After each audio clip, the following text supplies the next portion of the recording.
Assalamualaikum warahmatullahi wabarakatuh. Perkenalkan, saya Muhammad Nadif Fazlul Ilmi dari Teknik Komputer 2022. Saya di sini saya akan menjelaskan tentang soal tugas panduan, sedikit menjelaskan. Pertama, apa yang dimaksud dengan redundansi? Redundansi dalam konteks jaringan komputer merujuk pada penggunaan komponen atau jalur cadangan yang digunakan untuk mengatasi masalah. Single point of failure, titik kegagalan tunggal dalam jaringan. Single point of failure adalah situasi di mana ada satu komponen atau jalur kritis dalam jaringan yang jika mengalami kerusakan atau kegagalan dapat mengganggu keseluruhan jaringan.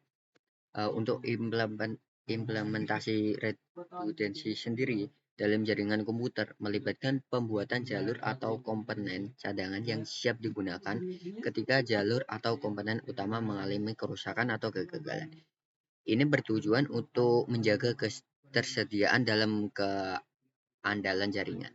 Dalam konteks yang disebutkan, ini mungkin termasuk membuat jalur pengiriman paket cadangan sehingga jika jalur utama rusak, paket data dapat diarahkan melalui jalur alternatif. Untuk selanjutnya, apa yang dimaksud dengan Spanning Tree Protocol dan jelaskan jenis-jenis port rules dalam STP.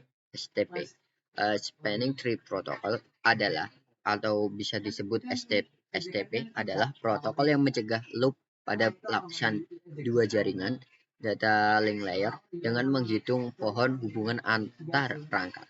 Tujuannya untuk memastikan hanya ada satu jalur data, menghindari data berputar-putar, yaitu loop. STP juga mencegah MAC flapping, yaitu saat switch menerima alamat MAC yang sama melalui berbagai antarmuka, yang bisa membuat bingung. Jadi STP membantu menjaga jaringan tetap lancar dan aman. Untuk jenis-jenis roles dalam STP yaitu ada 4. Ada root port, designated port, blocking port, non-designated port. Untuk root port sendiri adalah pada setiap switch yang memiliki jalur terpendek ke root bridge jembatan akar dalam topologi jaringan. Root bridge adalah switch yang dipilih sebagai bos atau akar dalam jaringan STP. Kedua, designated port adalah port pada segmen jaringan yang telah ditentukan sebagai jalur aktif yang akan digunakan untuk mengirim dan menerima data. Setiap segmen jaringan hanya boleh memiliki satu designated port. Ketiga, ada blocking port, yaitu port yang dinonaktifkan oleh STP untuk mencegah terjadinya looping. Port ini tidak digunakan untuk mengirim atau menerima data. Keempat, non-designated port adalah port yang tidak dipilih sebagai designated port atau root port pada segmen jaringan. Port ini tidak digunakan untuk mengirim atau menerima data. Soal selanjutnya yaitu sebutkan dan jelaskan STP rules. Ini ada beberapa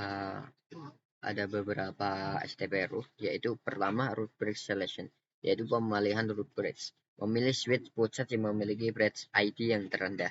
Kedua, bridge port rule, yaitu setiap port pada switch memiliki peran tertentu dalam pohon jaringan STP. Ini termasuk root port, design port, blocking port, dan non-design port. Bridge port status port jembatan, yaitu ada listening, learning, forwarding, dan docking. Keempat, bridge protocol data unit yang bisa disebut BPDU, pesan yang digunakan untuk komunikasi antar switch. Kelima, patch code calculation, perhitungan biaya jalur, menghitung biaya jalur ke root bridge. Keenam, port priority and cost, prioritas dan biaya port, yaitu pengaturan prioritas dan biaya port oleh administrator. Selanjutnya, sebutkan dan jelaskan perbedaan PVST plus dan RP, Rapid PVST plus. Perbedaan Perbedaannya itu terletak pada kecepatan konvergensi antara rapid PVST plus dan PVST plus. Dalam hal ini, rapid PVST plus lebih cepat dalam menyelesaikan proses konvergensi daripada PVST plus. Selanjutnya, jelaskan apa itu interchannel. Interchannel adalah teknologi yang memungkinkan penggabungan beberapa port fisik dengan tipe yang sama menjadi satu atau lebih logical link, bertujuan untuk meningkatkan bandwidth, redundansi, dan keandalan dalam jaringan. Ini membantu menghindari overload, membagi lalu lintas secara merata, dan meningkatkan kapasitas jaringan. Jelaskan apa yang dimaksud dengan PAGP dan LACP. Sebutkan dan jelaskan mode-mode yang digunakan di dalam serta jelaskan cara kerjanya. Di sini saya akan menjelaskan PAGP dulu.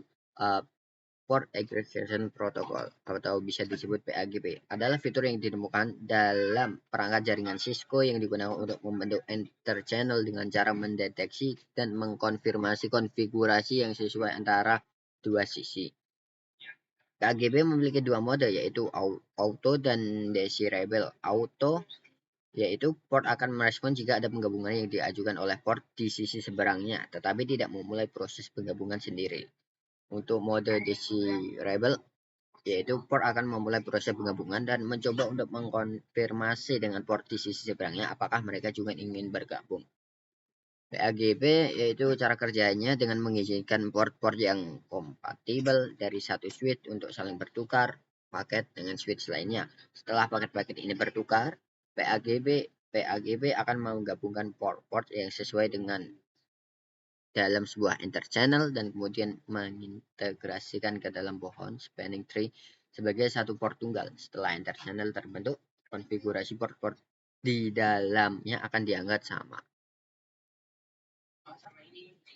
Selanjutnya LACP, Link Aggregation Control Protocol, yaitu salah satu aspek dari standar IEE 802.3AT yang memiliki fungsi serupa dengan PAGP. Meskipun cara kerjanya LACP serupa dengan PAGP, perbedaan terletak pada mode yang digunakan dalam proses penggabungan.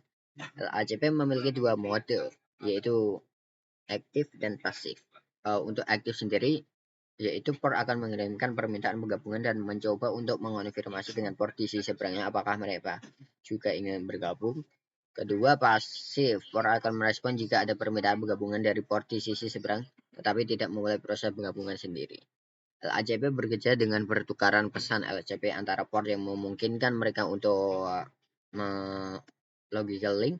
Port yang berada dalam mode aktif akan mengirimkan permintaan dan port yang berada dalam mode pasif akan merespon. Jika keduanya sepakat, mereka membentuk interchannel. Dan selanjutnya, tuliskan konfigurasi link aggregation menggunakan interchannel. Ini saya konfigurasi untuk LACP sebagai berikut. Memilih mode yang diinginkan, yaitu interface type, interface number, selanjutnya channel protocol LACP, selanjutnya channel group number, dan mode. Keterangan yaitu interface type adalah jenis interface yang akan digunakan sebagai gigabyte-nya atau fasilitasnya. Untuk numbernya itu nomor interface yang akan digunakan. Channel group yaitu mode itu mengaktifkan port tersebut dalam interchannel dengan mode LACP, yaitu memilih aktif atau pasif. Kedua, channel group number harus sama dengan interface lainnya, yaitu ini config-nya sebagai berikut. Untuk ketiga, mengkonfigurasi port channel yang telah terbentuk menjadi mode terang. Ini konfigurasinya. Untuk keterangan switch port mode terang mengkonfigurasi port channel sebagai terang port. Untuk finalist adalah daftar file yang diinginkan melalui port channel. Ini ada contoh konfigurasinya. Konfigurasi untuk PAGP sama dengan LACP dengan perbedaan utama terletak pada mode yang digunakan, yaitu pada mode channel pada config channel group mode. Nah, modenya ntar diganti dengan mode yang PAGP. Oke. Mohon terima kasih. Wassalamualaikum warahmatullahi wabarakatuh.